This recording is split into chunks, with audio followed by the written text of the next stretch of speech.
Our next interview is with Bernard Rosenthal, who is one of the multinational booksellers that we still have in our collection of booksellers. He's a man who's probably lived a lot of different places and had a lot of different bookstores. And Bernard, why don't you just start at the beginning? You know, your youth, brothers and sisters, your affiliation with all the people on your tree of book selling, etc. Well, I'll begin by where I was born. I was born in 1920 in Munich, Germany. My father, Erwin Rosenthal, was German. My mother, Margarita Olschki, was Italian. There were 5 children, all born between 1913 and 1920. We all grew up bilingual in the family. We spoke Italian to mother and German to father. We left Germany in 1933, thank God, ahead of the worst atrocities that happened. And my older brother Albi, ended up in England and started a book business there in 1936. One sister ended up in Palestine, and another sister in England. And my brother Felix and I went to Florence. And we went from our German school in Munich to an Italian school in Florence. Then in 1938, when the fascists started the same anti-Semitic nonsense that the Nazis did, we were able to establish ourselves in Paris, and I ended my high school in an Italian high school in Paris. And from there came to the U.S. in August 1939, straight to Berkeley on the recommendation of an Italian friend of mine, and settled in Berkeley in August 1939. In 1942 I was drafted, spent 3 years in the army, came back home in 1946 with about 12 million other GIs. And I'll make this a little short, because if you want to hear all the details, we'd be here forever. But I decided to go into the book business in 1949. My father, who was a bookseller and living in Berkeley at the time, thought I was crazy, because he said, there are no more good books, and the few good books that we still have are way overpriced. This was 1949. But I insisted, and I took my apprenticeship in Switzerland, in Zurich, in my father's firm called L'Art Ancien, and then got a job in New York with the Park Burnett Galleries as a cataloger in 1951. And in 1953 I was fired because I had a very bad season. It was really, times were terrible in the antiquarian book business then. And I decided that this was a sort of a wink from above, that this was a time for me to go into business for myself, and I started in New York in 1953, still considering myself an exile from California. And the business, to my own surprise, went fairly well. I decided to specialize in out-of-print scholarly books, mainly in medieval and Renaissance history. That was a time when you could still buy a book in France or in England for $5 or $6 and sell it for 35 or 50 here. And I thought that this kind of library institutional business was much safer than the way my father did it, who handled maybe 3 or 4 books a year and with 2 or 3 clients. And when that didn't work out, it was difficult. Yes. Then finally I was able to fulfill my original intention to move back to California in 1970. We closed shop in New York, moved to San Francisco, opened a store on Post Street, and then later on in 1989 we moved it to Berkeley, where we were living, and that's where I still am and where I still have an office. So this, in brief, is my own story. But if I started going into detail with my siblings and all that, it would take an awfully long time. It's so, quite a book-selling tree. And so a lot of relatives of mine were in the book business to start with. One great-grandfather, two grandfathers, uncles, cousins, spread from Argentina to England, Netherlands. My niece, Edith Rosenthal, just decided to retire a year or two ago in Holland. I still have a niece in England who continues her father's, my brother's business, which is Otto Haas, the music business in London. And so I grew up hearing about books and booksellers and libraries from the dinner table at home for years and years and years. And so I came into a world which was more or less familiar to me when I went into the book business. When you were young in the trade, just starting out, who were some of the booksellers who were an influence on you, or who mentored you? Or one of the major influence was E.P. Goldschmidt in London, who was of Dutch by birth. And his approach to books is something that I always admired, namely that he treated out-of-print reference books with the same respect that he used on incunables or medieval manuscripts, made them respectable, so to speak. And he was a great scholar, published a number of very basic books, one of them the medieval authors in their first appearance in print. Then he published a standard work on Gothic bookbindings and lectured at the Morgan Library on 15th century illustrated books. He was sort of a kind of a model. I never will equal him, but he was the major influence. Another influence was a German bookseller, Helmut Domitzlaff, in Munich, who had worked for my grandfather in Munich for a while and then went into business for himself.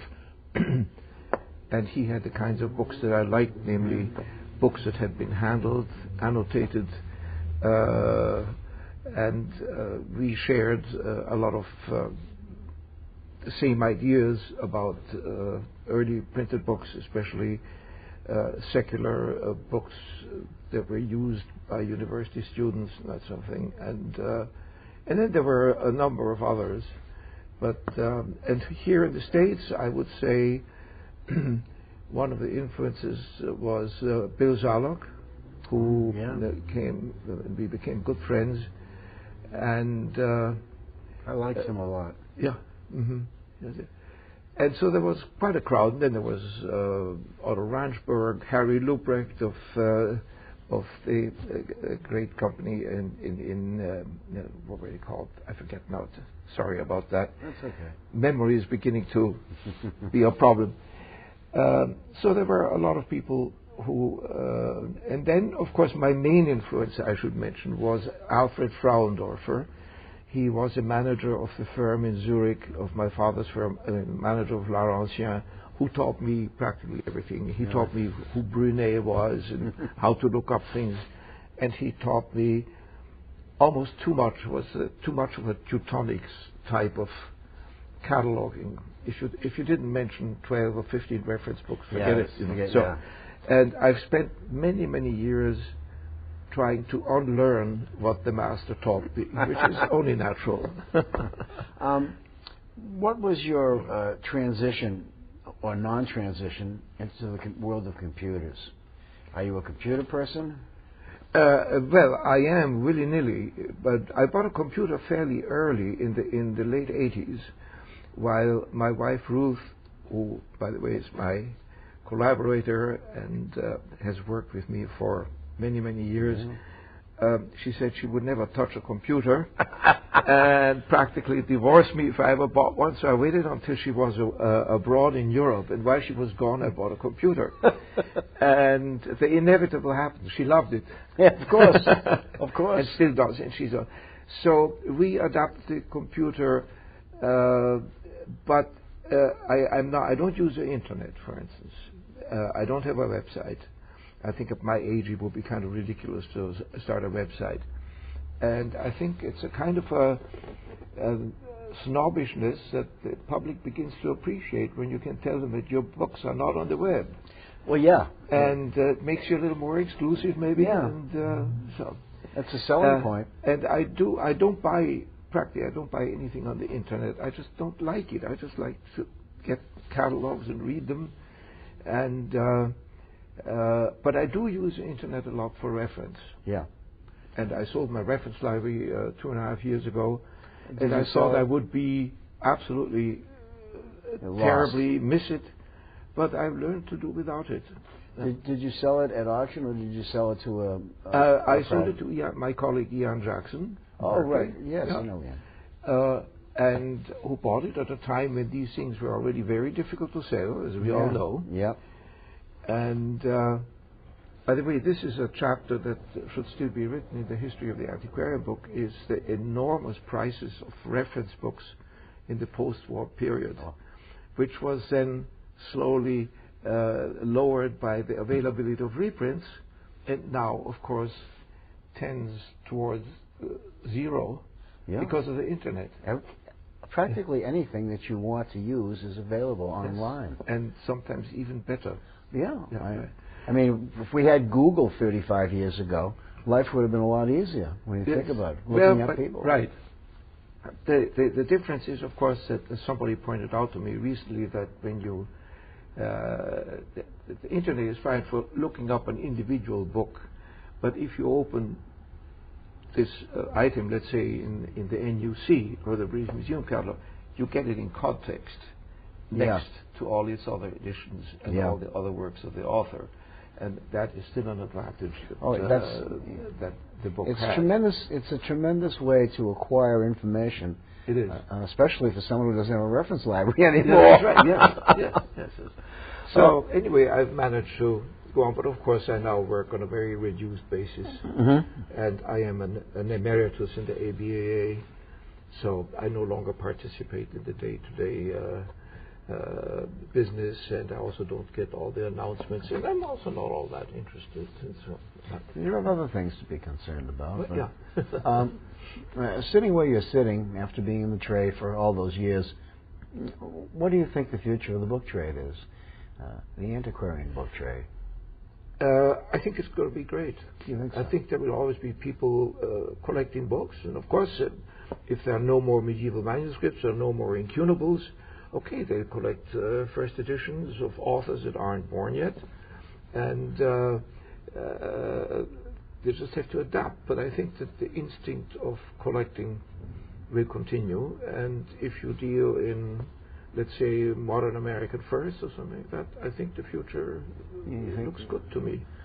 When you were an active bookseller, how many catalogs did you put out a year, or was it an annual thing?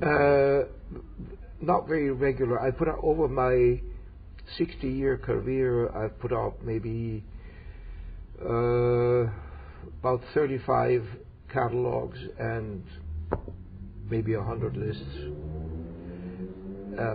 My major catalog, which was to be catalog 34, on which I worked something like 15 years, was a catalog of my collection of annotated books, which was bought en bloc by Yale University in 1997, and was then published by them in a very handsome format. And after that, I just didn't do much in the way of catalogs, except informal lists or personal quotes to clients or colleagues. If a young person came to you today and said, "Mr. Rosenthal, I'm thinking about being a bookseller. What are the important things I need to do, or I need to know, or I need to have?" Know your stuff and pay your bills. I would say, you have to have, in my opinion, it helps to have in some field a very specialized, deep knowledge. And I think paying your bills promptly, I'm not saying this, paying your bills promptly is very, very important. Make friends with your colleagues. And I would also say that you should join something like the Bibliographic Society of America or the American Antiquarian Society, and you should be active in your local libraries by joining a Friends of the Library groups or something of that sort. And so, becoming part of the larger book community. And as a matter of fact, I would almost make it a condition for joining the ABAA. I know I'd be pilloried for that, that you can only join if you're a member of the Bibliographic Society of America and of at least one library support group. But well, you'll probably be very much in the minority. Yes. As things stand now, the ABAA is looking for members simply because the membership is draining. Really? Yeah. Mm-hmm. We've gone from a high point of over 500 5 or 6 years ago, and we're down to like 430 or 435. And that's a large number to be lacking. It certainly is. And nothing coming up the other way. When I was president from 68 to 70, I think we were about 260 or something like that. Which was, a pre-cell phone, pre-TV, not pre-TV, but almost a period. And this was a large membership. Everything had to be handled by postcards and letters. Yeah, I mean, no email. Yeah, I remember one of the things we used to do is we used to send out a postcard to every member that they could use their postcard to get into a book fair free. Yeah. So I said, this is kind of silly. Why don't we just get everybody a membership card and let them show the membership card, and we'll save all that postage. Everybody looked around and said, why didn't I think of that? It was like the simplest of ideas. The simplest of ideas, and it just seems to go over. And it was funny because when I asked a particular New England bookseller the question about what a young bookseller should have, his first and only comment was, own your own building. Which, if you think about it, is pretty impressive. Well, owning a building, yes, that's been often said, but most booksellers, when they start, can't afford a building. Absolutely. Right, yes. There are some who along the way get one. Yeah, right. But it's an important piece of advice, I would think. Yes, when you're able to get your own building. Yeah. Otherwise, you're always going to be look at Argosy in New York, or Bob Fleck. Well, Argosy. He started with a building. Bob, I read the interview. I saw the interview you did. Yeah. Mm-hmm. I mean, Argosy, that building is probably worth 10 times what their inventory is, and where the location is. It's just amazing. Yeah. I want to ask you a couple of quick questions before we say goodbye. This is a question that you may have a perspective on. Who do you consider some of the great booksellers in our day today, and who you think are some of the rising stars, some of the younger people who you think are going to make it? It's a little tricky because when I talk about the biggest booksellers, I have some ideas, but to me, Bill Rees is undoubtedly he's obviously a competitor of yours, but I think he's the greatest bookseller in America today. We agree. Without any question. And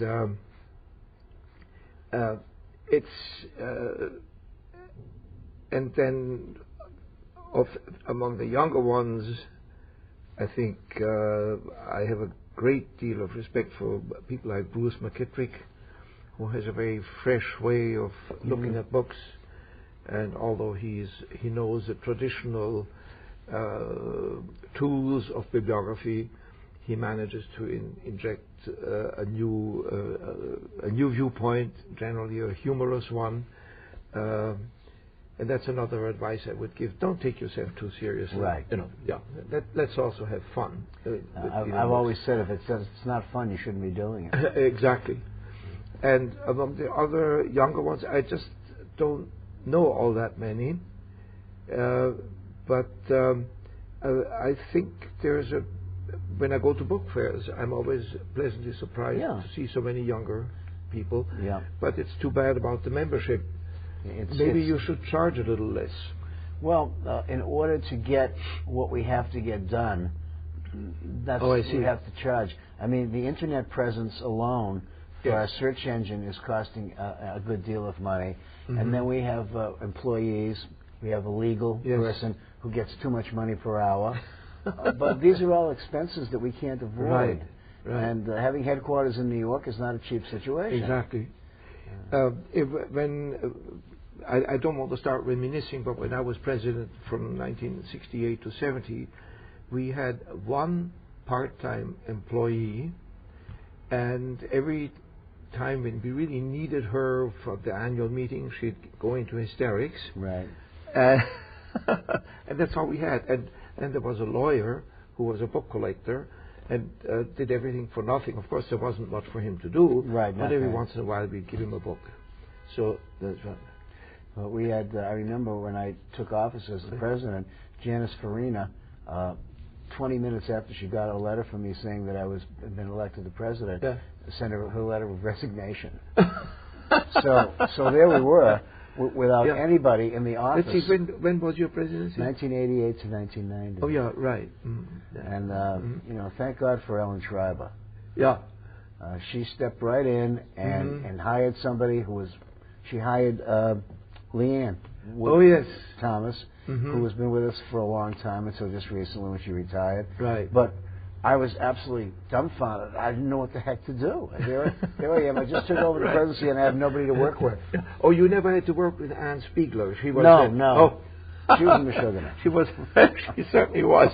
But she was good-hearted, and she did whatever she was able to do. But as I said, when you really needed her, she tended to be a bit difficult to handle, shall we say. Yeah. So you're going to continue fooling around with books? Well, yes, touch wood. I don't buy very much, but I do have a nice little inventory. And occasionally, when I can afford it now, and this, thank God, has happened several times lately, I buy books because I just like them and I always wanted to have them. And if I don't get them now, I never will. So, so I'll go on. Okay, great. Thanks for the interview. Well, Bernard. thank you. It was great. I feel like I've been talking to a legend. Well, we go back a long way. I know. And I appreciate you coming in and taking the time. Okay. Thank you so much.